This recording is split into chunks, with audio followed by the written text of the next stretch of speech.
politics have played a major role in driving stocks in emerging markets. For example, the Indian stock market rallied on hopes that its new leader, Modi, will provide change and bring reform. But you don't think a leader can do the same for the Brazilian market. Why is that?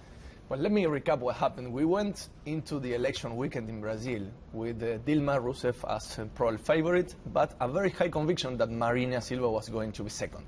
We finished the weekend with Aécio Neves beating her by 15 percentage points.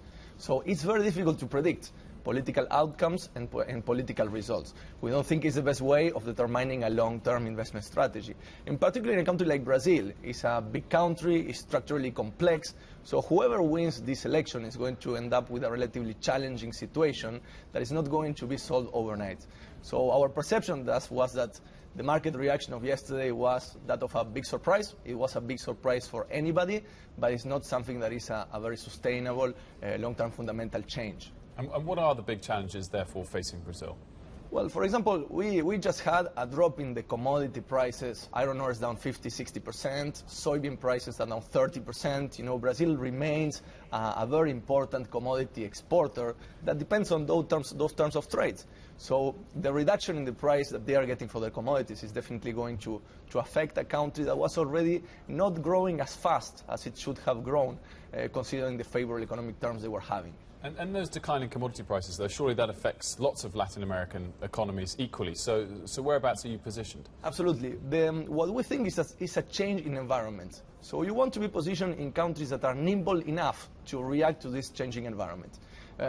Fortunately, this catches Latin America in a moment where we have high international reserves, where the financial restructuring of our countries over the last 10 years was quite strong.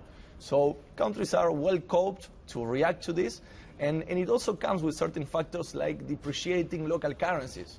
You know, companies have been for the last 3 years fighting against very much higher production costs, and this depreciation of currencies will make them more profitable and more able to sustain lower commodity prices. Let's stay with the energy theme here, but also talk about hydropower, because I believe Peru, there's a hydropower plant that Union Group is investing in. Can you touch on that a little bit?